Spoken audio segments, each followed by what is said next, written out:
అందరికీ నమస్కారం. 2 రాష్ట్రాల్లో ఉన్నటువంటి తెలుగు ప్రజలకు, భారతదేశంలోనూ యావత్ ప్రపంచంలోనూ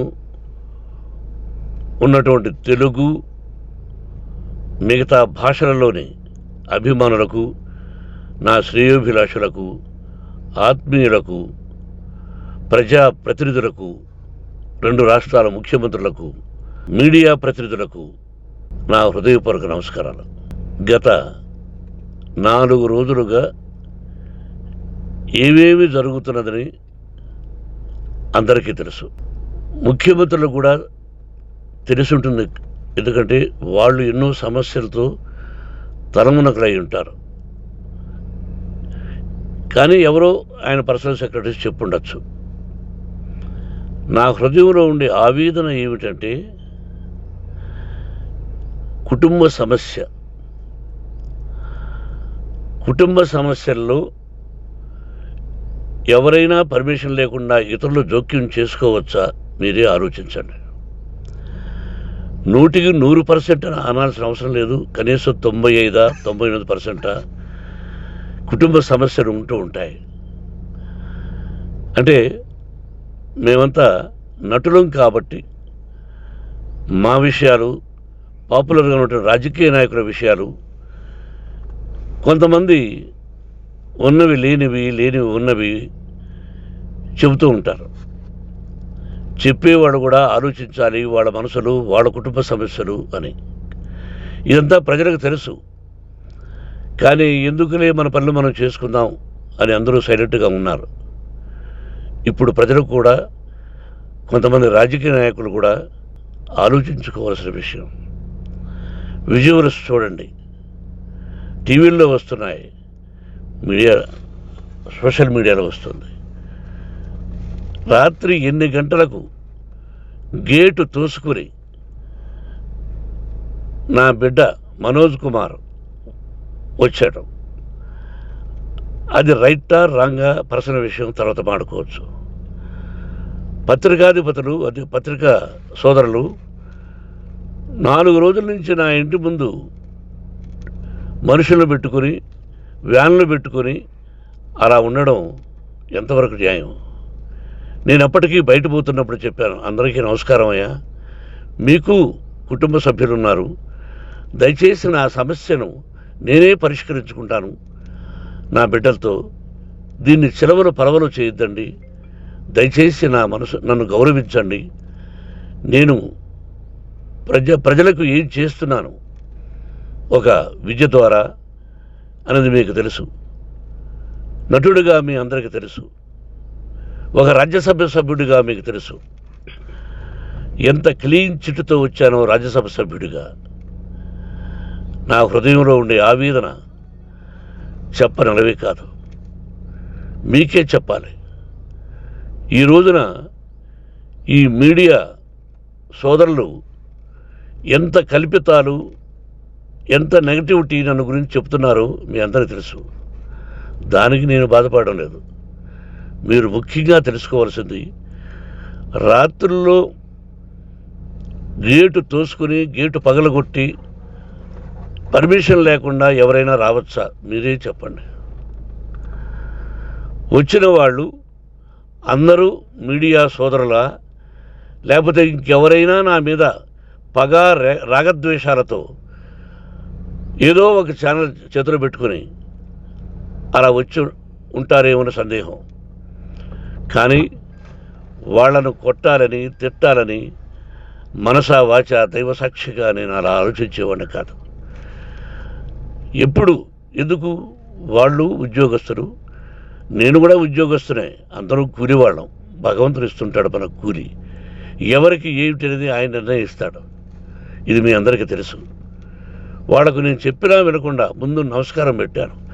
అయినా అతను నేను కొట్టామనే చెప్తున్నారు తప్ప, మైక్ తీసుకెళ్ళి నోట్లో పెట్టాము, నా కన్ను పోవలసింది. కన్ను పోయి ఉంటే అప్పుడు నేను కేసులు పెట్టాలి. నా కన్ను పోలేదు, కొంచెం తగిలింది కంటి కింద, నేనే ఎస్కేప్ అయ్యాను. లేకపోతే నా జీవితం గుడ్డిదయ్యేది. అతనికి తల కాదు చెంప మీద తగిలిందన్నారు. ఓకే, ఆ చీకట్లో ఎలా జరిగిందన్నది వాస్తవమే. మైకు లాక్కోవడం, వాడు నన్ను కేకలేయడం, ఆ దీనిలో ఘర్షణ జరిగింది. నేను కొట్టిన దెబ్బ అతనికి తగిలింది అన్నారు. దానికి హృదయపూర్వకంగా బాధపడుతున్నా. అతను నాకు తమ్ముడే. ఒక తల్లి బిడ్డలం కాకపోయినా I love them, I like them.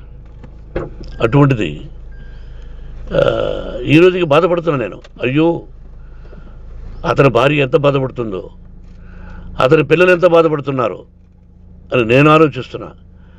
మరి నేనెంత ఆవేదనకు గురి హాస్పిటల్లో అయ్యానో. నటించింది సినిమాలో నటిస్తాను తప్ప నిజ జీవితంలో నటించాల్సిన అవసరం లేదు.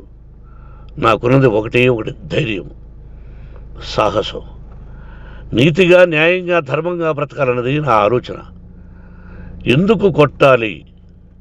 గేటు బయటుండి నేనేమైనా అసభ్యకరంగా వాళ్ళని కొట్టుంటే డెఫినెట్గా నా మీద 50 కేసులు కాదు 100 కేసులు పెట్టి నన్ను అరెస్ట్ చేయొచ్చు. లేకపోతే నేనే పోలీస్ స్టేషన్కి పోయి, అయ్యా, ఆవేశంలో నా ఇంటి బయట ఉన్న వాళ్ళను కొట్టాను, నాది తప్పే అని పోలీస్ స్టేషన్కి ధైర్యంగా పెడతాను.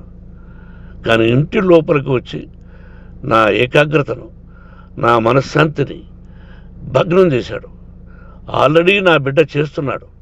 అయినా నీ కన్నబిడ్డ, ఎప్పటికీ నీ కన్నబిడ్డే. ఏదో ఒక రోజున న్యాయం జరుగుతుంది, మేము కూర్చొని మాట్లాడుకుంటాం. దీనికి మధ్యవర్తులు అక్కర్లే. కుటుంబ సమస్యలకు బయట వాళ్ళని పిలిపించి ఇలా చేయండి, మీరు ఇలా మాట్లాడండి అని చెప్పక్కర్లే. కట్టుబట్టలతో మద్రాసుకు వెళ్ళేవాడిని. ఆల్రెడీ మీకు చెప్పాను. పైసా లేకుండా కట్టుబట్టలతో, చెప్పులు సగం కింద అరిగిపోయి అలా వెళ్ళినవాడిని. మా తల్లిదండ్రులు అద్భుతమైన జన్మను ప్రసాదించారు. ఒక్క పైసా ఇవ్వాల. నా కష్టార్జితంతో నేను సంపాదించి ఈరోజు నేను కులమతాలకు అతీతంగా 25% ఫ్రీ ఎడ్యుకేషన్ ఇస్తూ, నా స్థాయిలో నాకు తగిన సహాయం చేసుకుంటూ, వరద బాధలు వచ్చినా, ఇంకోటి వచ్చినా, అన్నయ్య ముఖ్యమంత్రిగా ఉన్నప్పుడు కూడా ఎన్నో చేశాను. బట్ అవి మర్చిపోయి ఈరోజు కొట్టింది మాట్లాడుతున్నారు. ప్రజాప్రతినిధులారా, నా అభిమానులారా, తెలుగు ప్రజలారా, తమిళ, మలయాళం, కన్నడ అభిమానులారా, ఆలోచించండి.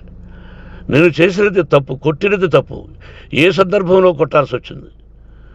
మీ ఇంటికి దూరితే ఒప్పుకుంటారా? మీ ఏకాగ్రతను భగ్నం చేస్తే ఒప్పుకుంటారా? మీరే ఆలోచించండి.